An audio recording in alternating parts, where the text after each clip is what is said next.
اللہ تعالیٰ نے نا انسان کو پیدا ہی مشقت میں کیا، یہ مشقت میں ہے۔ رب فرماتے ہیں میں نے اس کی پیدائش، اس کا خمیر ہی مشقت والا بنایا۔ اللہ کریم نے قرآن مجید میں فرمایا لَقَدْ خَلَقْنَا الْإِنسَانَ فِي کَبَدٍ، فرمایا بے شک ہم نے آدمی کو مشقت میں رہتا ہوا پیدا کیا، پیدا ہی اس کو کبد کیا ہے، مشقت میں رہتا ہوا۔ اس نے مشقت کر دی، بچپن میں بھی مشقت۔ چلیں کچھ تھوڑا سا آپ کو سمجھانے کے لیے بات کر لیتے ہیں۔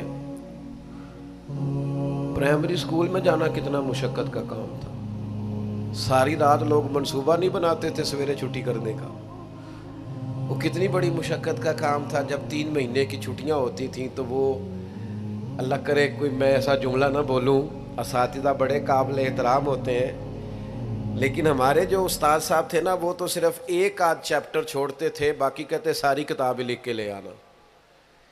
تو وہ جب وہ سبق دے رہے ہوتے تھے مشقت کا تو بندہ سوچتا تھا کہ چھٹیاں آرام کرنے ملی، آسانیاں یہ والی مصیبت کرنے کو ملی، جہاں چھٹیوں پہ رہے ہوتے تھے مشقت بڑھ جاتی تھی۔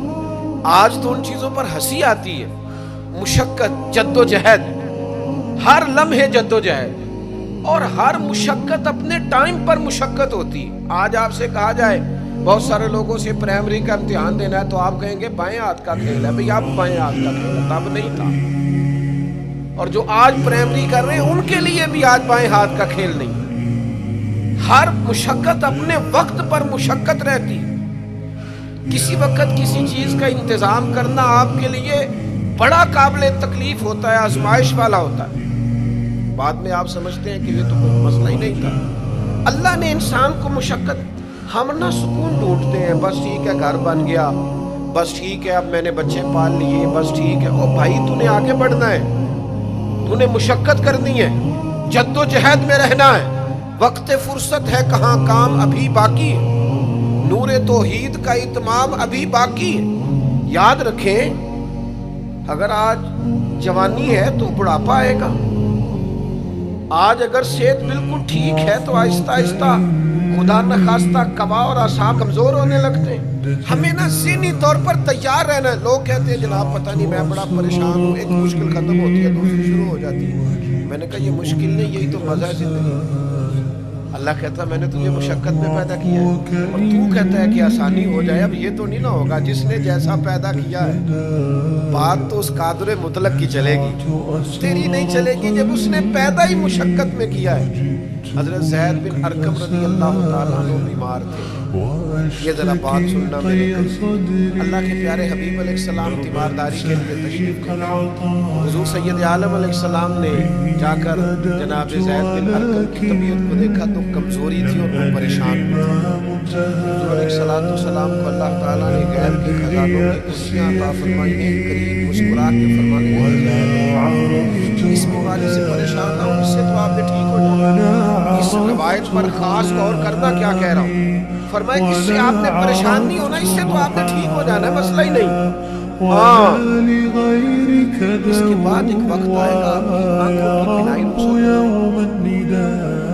اور عمر بھی آپ کی لمبی ہوگی، یعنی ایک بڑھاپا، ایک نظر چلی جائے گی۔ اب آپ یہاں غور کریں سرکار تربیت کیا کریں۔ حضور فرما رہے ہیں یہ جو مشکل ہے یہ تو گزرنے والی ہے، اس کے بعد جو مشکل آنے والی ہے وہ اس سے بڑی ہے۔ فرمایا زید اس کے بعد آپ کی بینائی چلی جائے گی اور عمر بھی لمبی ہوگی، تو بتائیے اس وقت کیا کریں گے؟ حضرت زید بن ارقم رضی اللہ تعالیٰ عنہ عرض کرنے لگے یا رسول اللہ میں اللہ کی رضا پر ثواب کی نیت سے صبر کروں۔ مانا کیا ہے؟ دکھ قبول محمد بخشا راضی رہن پیارے۔ ٹھیک ہے اگر بینائی جائے گی اور بڑھاپا آئے گا تو قبول کریں گے، رب کی رضا کے لیے ثواب کی نیت سے صبر کریں گے۔ ایسے بھی کبھی دنیا میں میدان لگتے ہوں گے کہ بیماری آئے گی، بتایا جا رہا ہے اور پوچھا جا رہا ہے کہ تو کیا کرے گا تو بتا رہے یا رسول اللہ صبر کروں گا، تو نتیجہ بھی وہی بیان ہو رہا ہے، یعنی سارا سودا نقد و نقد۔ اسی وقت ہتھیلی پہ سرسوں جم رہی ہے، حضور نے فرمایا کیا کرو گے؟ یا رسول اللہ صبر کروں گا اللہ کی رضا کے لیے، ثواب کی نیت سے۔ تو حضور فرمانے لگے اگر تو صبر کرے گا تو پھر نتیجہ سوڑ، اللہ تجھ سے حساب نہیں لے گا، بغیر حساب ہی جنت عطا کر دے گا۔ وہ میرے بھائی ایک مشکل سے آپ گزر گئے، اب آپ کو اگلی مشکل کے لیے تیار رہنا ہے۔ بدر ہو گیا، معرکہ بدر ہو گیا، بہت بڑی کامیابی سمیٹ کے مسلمان لوٹ آئے، پورے کفر پر دھاک بیٹھ گئی، بڑے بڑے موٹے کافر سارے بدر میں مارے گئے، ابو جہل مارا گیا، عتبہ عتیبہ مارے گئے، چوٹی کے کافر مارے گئے، تو کیا اس کے بعد پھر معاملہ ختم ہو گیا؟ اتنی بڑی فتح سمیٹ کر مسلمان آئے، لیکن تھوڑی عرصے کے بعد بہت میں آپ تو فتح یاب ہو گئے، کامران ہو گئے، 313 تھی، اب تو 1000 تعداد ہو گئی، اس کے بعد تو مشکل آئی، اس سے بڑی آئی، 70 سے آپ شہید، 7 بن ربی شہید، حضرت عبداللہ بن جہش شہید ہوئے، حضرت امیر حمزہ کا سارا وجود کاٹ دیا، آنکھیں نکال دی گئی، ہونٹ کاٹ دی، اس کے بعد جو مشکل آئی اس سے بڑی تھی، صبر سے برداشت، حالات ٹھیک ہو گئے نہیں، خندق تیار ہے، معرکہ تیار ہے، اور قحط کا زمانہ اور کڑاکے کی سردی، بھوک کا یہ عالم کے لوگوں نے پیٹ پہ پتھر باندھ لیے، لیکن خندق کھودنی ہے، میدان میں رہنا ہے۔ یہ معاملہ ختم ہوا تو کیا بات دب گئی؟ عمرے کے لیے گئے تو انہوں نے حدیبیہ میں روک لیا، اب کیا یہاں معاملہ رکا نہیں؟ پھر فتح مکہ کی باری آئی، پھر تبوک، میرے رسول پاک علیہ الصلوۃ والسلام نے پوری دنیا پر اسلام کا جھنڈا لہرا دیا، کہاں کہاں تک اسلامی سلطنت پہنچ گئی۔ جناب عمر کے زمانے میں وہ قادسیہ کے علاقے، روم، ایران، تو کیا قربانیاں ختم ہو گئی؟ بس طاقت آ گئی، قوت آ گئی، ہمت آ گئی، ہزاروں علاقے زیر نگیں آ گئے، ختم ہو گیا معاملہ؟ نہیں، جناب عمر شہید ہوئے، پھر حضرت عثمان شہید ہوئے، حضرت علی نے 9 سال یا 13 سال کی عمر میں جہاد شروع کیا، عمر میدانوں میں گزری، پھر مولا علی شہید۔ اب کیا آسانی ہو گئی، آسودگی ہو گئی؟ نہیں، یہاں تو باریاں ہیں، امتحان ہیں۔ امام حسن کی باری آئی تو زہر دے دیا گیا، انتڑیاں کٹ کٹ کے گرنے لگی، اور حسن ابن علی کا جب جنازہ اٹھا تو سب سے زیادہ رو رو کے پلو سید عائشہ صدیقہ کا بھی گیا، اور جو سب سے زیادہ ستاتا تھا مروان، وہ بھی ایک نکر میں کھڑا ہو کے رونے لگا۔ کسی نے کہا ساری زندگی تو نے فاطمہ کے بیٹے کو ستایا ہے، ظالم آج روتا کیوں ہے؟ کہنے لگا میری مخالفت اپنی جگہ پر، جو اٹھ کے جا رہا ہے وہ رسول پاک کا مکمل نمونہ تھا، اس میں کوئی شک نہیں کہ صبر، رضا، استقامت، حسن عمل، حسن کردار، اخلاق عظیم، یہ ختم تھے۔ تو یہ امتحان تو جاری رہا۔ امام حسین کی باری آئی، چھوٹے تھے، زیادہ لاڈلے تھے، زیادہ پیارے تھے، کچھ لوگ ایک کا لاڈ دیکھتے ہیں، کچھ کئیوں کے لاڈ دیکھتے ہیں۔ نانا کا بھی لاڈ دیکھا، اور والدہ کا بھی دیکھا، والد کا بھی دیکھا، بہنوں کا بھی دیکھا، بڑے بھائی کا بھی دیکھا۔ حسین سب سے لاڈلے تھے۔ کیا بات ہے امام علی مقام، کیا بات ہے، امام حسین سب کے لاڈلے تھے۔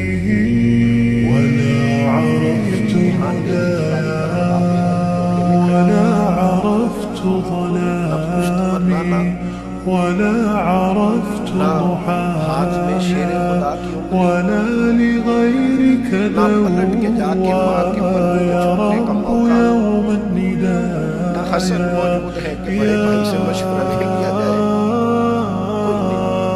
یہ کون ہے؟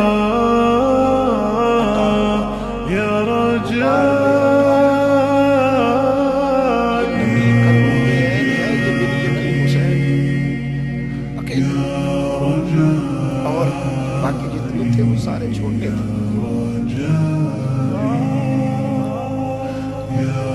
بڑا مشکل کام ہو جاتا ہے جب آپ سب سے بڑے ہو جائیں اور صرف آپ کو تسلی دینی ہے، صرف آپ کو دوسروں کو سنبھالنا ہے، بڑا مشکل مرحلہ ہوتا ہے۔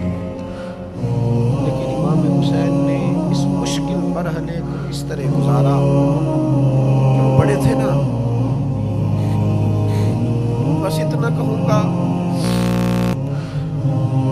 حسین وہاں پر شکر کرتے تھے جہاں پر صبر مشکل تھا، وہاں پر شکر کرتے تھے جہاں پر صبر مشکل تھا، جہاں صبر مشکل سے ہوتا ہے وہاں گردن جھکا کے کہتے تھے آمنا وصدقنا، ٹھیک ہے،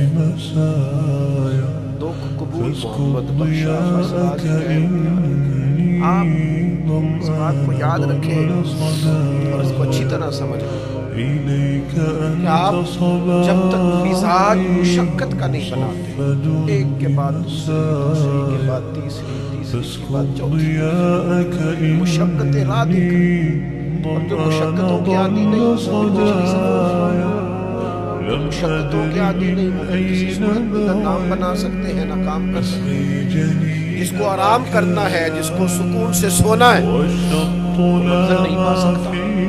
آپ کو آگے بڑھنا ہے، آپ کو جدوجہد کرنی ہے، آپ کو کوشش کرنی ہے، آپ کو باہمت رہنا ہے۔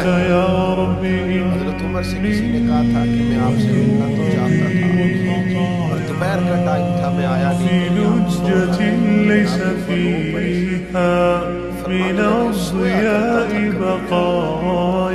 جب سے جفت وغابت ولكن ما زلت أسجي رجايا رات جگہ میرا نصیب بن گئے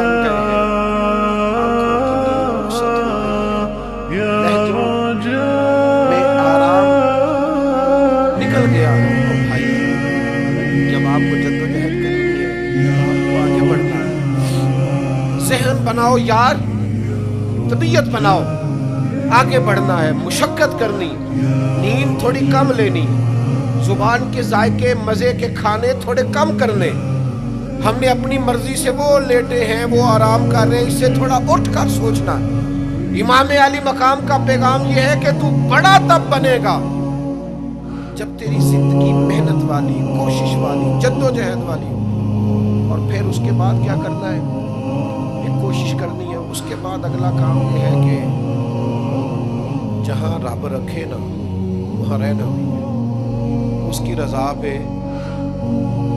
جب آپ مسلمان ہوتے ہیں نا، کلمہ پڑھتے ہیں، تو ہم اعلان کرتے ہیں آج کے بعد فیصلے میرے نہیں چلیں گے، فیصلے اللہ کے چلیں گے۔ لیکن پریشانی پتہ کب ہوتی ہے؟ جب ہم فیصلہ اپنی مرضی کا مانگتے ہیں۔ وہ بھائی جب تو مالک کا غلام ہے، بندہ ہے، تو پھر دکھ کس چیز کا نام ہے؟ کسی درویش نے کہا تھا دکھ کس چیز کا نام ہے کہ اللہ کی مرضی اور ہے اور تیرا ارادہ اور ہے۔ تو کہتا ہے بات اس طرح بنے جس طرح میں چاہتا ہوں، اور رب کہتا ہے نہیں میں نے فیصلہ کر لیا ہے۔ پھر تو دکھی ہوتا ہے، سکھی بلا کون ہوتا ہے؟ جو رب کر دے وہ کہے بالکل ٹھیک ہے، وہ کہے بالکل۔ اور قرآن مجید نے اسے بیان کیا، رضی اللہ عنہم ورضوا عنہ۔ یہ کربلا کا دوسرا پہلو، ایک پہلو مشقت جدوجہد، ایک پہلو یہ کہ رضی اللہ عنہم ورضوا عنہ۔ اللہ کہتا ہے میرے بندوں کی شان یہ ہے کہ اللہ ان سے راضی ہے اور وہ اللہ سے راضی ہے۔ اللہ ان سے راضی ہے اور وہ بھی راضی ہے اللہ سے۔ اللہ نے جہاں رکھا ہے وہ اللہ سے، ایک پہلو یہ ہے کہ اللہ راضی ہو جائے، ایک پہلو یہ ہے کہ بندہ راضی ہو جائے۔ رب فرماتا ہے ذالک الفوز العظیم، وہ اللہ سے راضی، اللہ ان سے راضی، یہ بہت بڑی کامیابی ہے۔ امام محمد غزالی رحمۃ اللہ علیہ سے کسی نے کہا تھا زیادہ مشکل کیا ہے، اللہ کا راضی ہونا کہ بندے کا؟ امام صاحب فرمانے لگے رب تو مہربان ہی بڑا ہے، بڑی جلدی راضی ہو جاتا ہے۔ تو صرف آنسو بہائے سچی توبہ کے مالک راضی ہے۔ کسی غریب کی مدد کر دے اخلاص سے، اللہ راضی ہے، اللہ تو جلدی راضی ہو جاتا ہے۔ مشکل یہ ہے کہ بندہ نہیں راضی ہوتا۔ یہ اس نے ہر روز ایک نئی امید لگائی ہوئی ہے، ہر روز اس کا نیا رنگ ہے، یہ راضی نہیں ہوتا۔ حضرت موسیٰ علیہ السلام نے اللہ کی بارگاہ میں عرض کی، مالک میری قوم یہ عرض کرتی ہے کہ تو بتا تو ہم سے کیسے راضی ہوگا۔ حضرت موسیٰ اپنی قوم کی عرض لے کر مالک کی بارگاہ میں کوہ طور پہ حاضر ہے۔ او یارو اسے دل کی تختی پہ لکھ لینا۔ عرض کی مالک میری قوم کہتی ہے رب کریم کے حضور عرض کریں کہ ہمیں بتائے ہمارا رب ہم سے کیسے راضی ہوگا۔ حضرت کلیم کہتے ہیں رب کی بارگاہ میں عرض کیا تو مالک نے فرمایا ان سے جا کے کہو وہ مجھ سے راضی ہو جائے، بس وہ راضی ہو جائے میں بھی ان سے راضی ہو جاؤں۔ حضرت سیدنا عبداللہ ابن عمر رضی اللہ تعالیٰ عنہ کا صاحبزادہ بڑا سخت علیل ہوتا ہے، بچے بیمار ہو جائے تو تکلیف بڑی ہوتی ہے انسان کی۔ حضرت عبداللہ ابن عمر کے بیٹے بڑے سخت علیل ہوتے ہیں، جناب عبداللہ ابن عمر اس حکیم کے پاس اس وقت سخت پریشان۔ آپ کے دوست احباب دیکھتے کہ حضرت عبداللہ ابن عمر بڑے سخت آزمائش میں، بیٹے کا انتقال ہو، صحت نہ ہو سکے، اللہ کا حکم۔ اب یہ جو انتقال ہے یہ ظاہر ہے بیماری سے زیادہ مشکل کام ہے، بیٹا چلا ہی گیا۔ لیکن وہ لوگ کہتے ہیں جب ہم بعد میں تعزیت کرنے کے لیے گئے تو جناب عبداللہ ابن عمر کو بڑا مطمئن دیکھا۔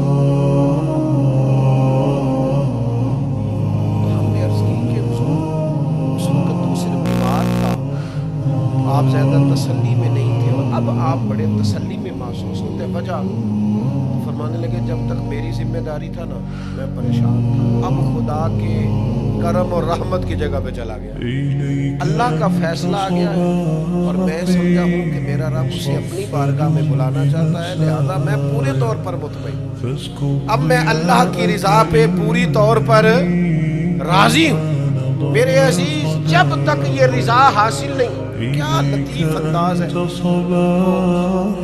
ہمارے ایک بڑے زبردست رائٹر تھے صاحبزادہ خورشید احمد گیلانی، ان کا ایک مضمون چھپا ایک دفعہ امت کا پہلا صوفی، تو ٹائٹل دیکھ کر مجھے بڑی تجسس ہوا کہ کس کو، چونکہ ہم صوفیاء کی جماعت ہے، کس بزرگ کا تذکرہ کیا انہوں نے، امت کا سب سے پہلا صوفی۔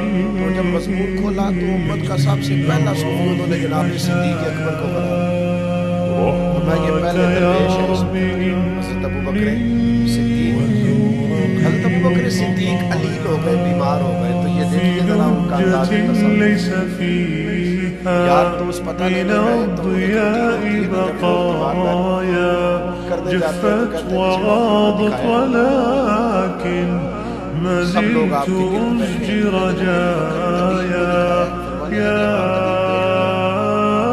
طبیب دیکھتا رہتا ہے۔ طبیب نے کیا کہا،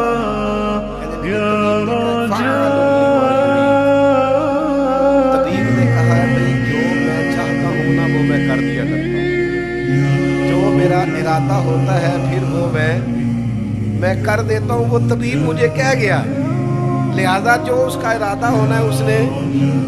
اب وہ جو ارد گرد بیٹھے تھے وہ بھی تو صحابہ تھے نا، اس باریک بات کو فوراً سمجھ گئے، کہنے لگے اللہ تجھے جزا عطا کرے۔ او یارو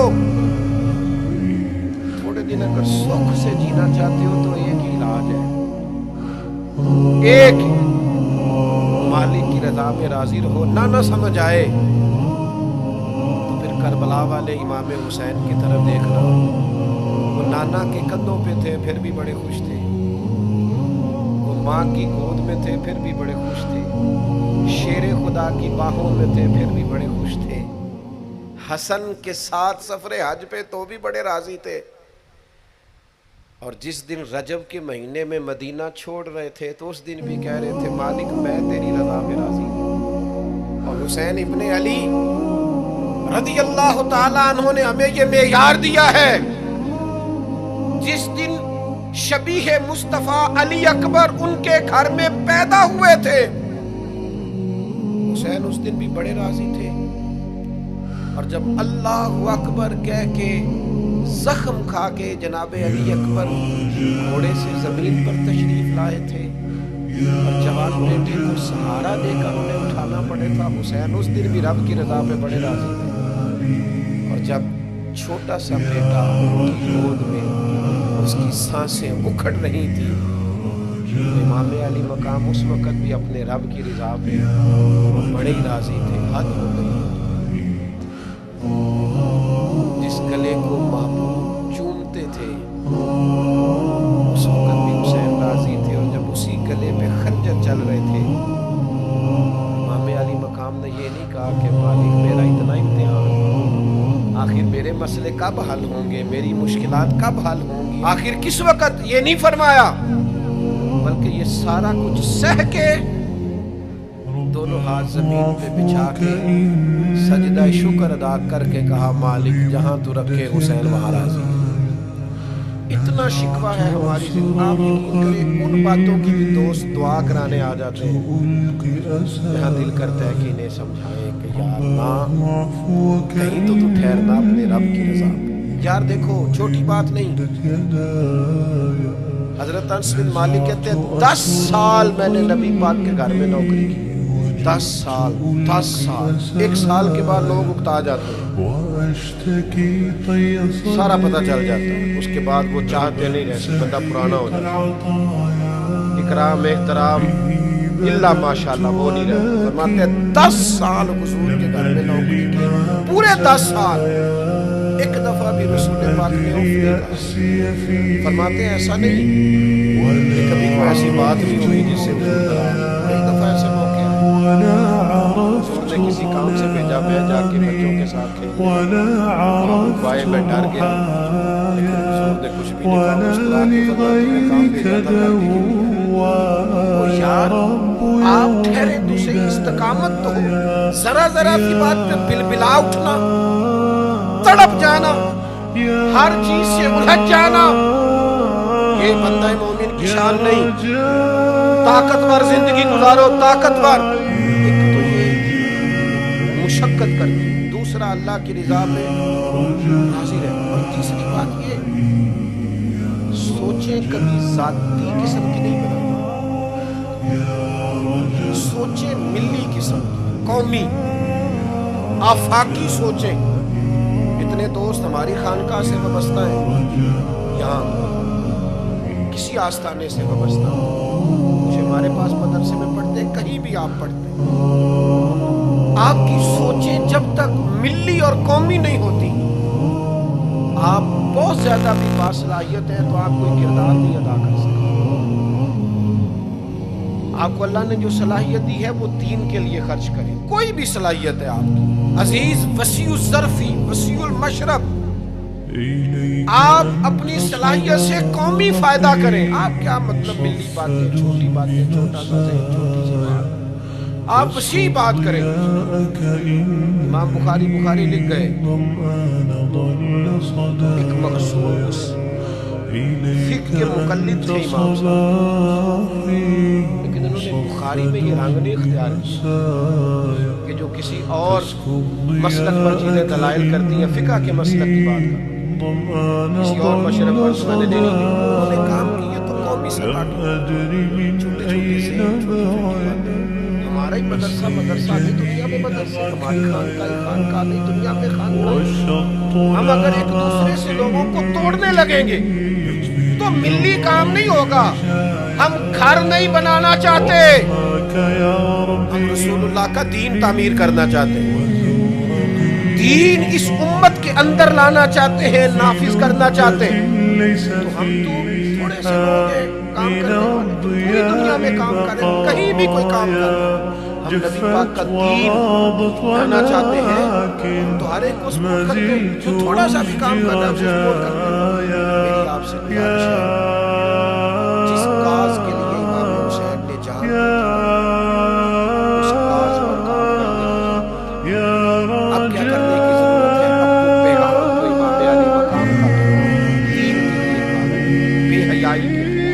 یعنی بے دین قوتوں کے خلاف لوگوں کو سکون ملے گا، انہیں قائل کریں کہ سکون تمہیں نماز میں ملے گا، عبادت میں ملے گا، دیانتداری میں سکون ہے، قناعت میں سکون ہے، عزت نفس اور خودداری میں جو تمہارے لیے اللہ نے رکھا ہے اس میں سکون ہے۔ لوٹ کے کھاؤ گے تو سکون نہیں ملے گا۔ میرے بھائی، اس سارے پیغام کو عام کرنے کی ضرورت ہے، پھیل جائے دنیا میں، اور جس طرح اپنے حق میں لوگوں کو قائل کرتے ہو نا تو مجبوری بن جائے، اس طرح لوگوں کو دین کے حق میں قائل کریں، منت کر کے بے نمازی کو نمازی کریں، منت کر کے جو دین سے دور ہے اسے دین کے قریب کریں۔ آپ کوشش کریں کہ فروغ دین ہو، جہاں مسجد نہیں تعمیر مسجد میں کردار ادا کریں، اپنے لہجوں سے ہر تھکاوٹ اتار کے آگے بڑھو، ملی قومی سوچیں پیدا کرو۔ ہم نے اس وطن کو بھی تعمیر کرنا ہے، دین کے لیے ہم نے اپنے آپ کو پیش کرنا ہے جس حد تک ہو سکے، اور دین کی تبلیغ کا سب سے بہترین طریقہ یہ ہے۔ امام جعفر صادق سے کسی نے کہا تھا میں دین کی تبلیغ کرنا چاہتا ہوں، کیا کروں؟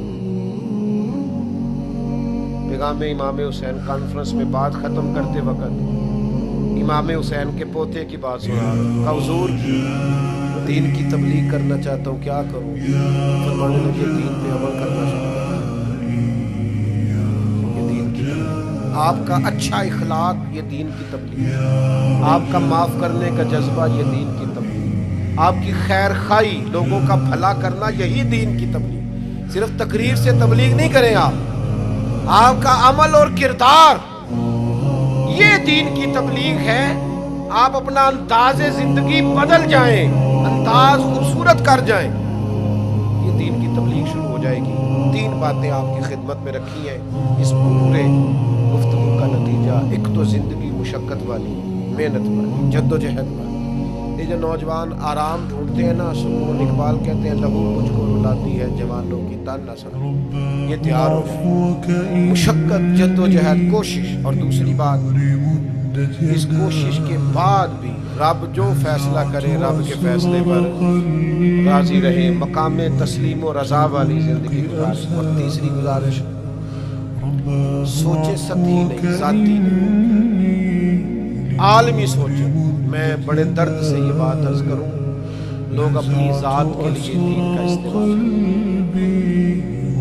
ذات، میرا ذاتی مخالف ہے میں اسے یزید کہتا ہوں، میرا ذاتی مخالف، ہمارا ذاتی مخالف ہوتا ہے، ہم کہتے ہیں بھائی ایمان ہو گیا، خدا کے بندے تیرے سے اختلاف، اتنی بڑی لعنت کا تو نے گلے میں ڈال دی، اگر وہ یزید ہے تو تم اپنے آپ کو کیا سمجھتے ہے؟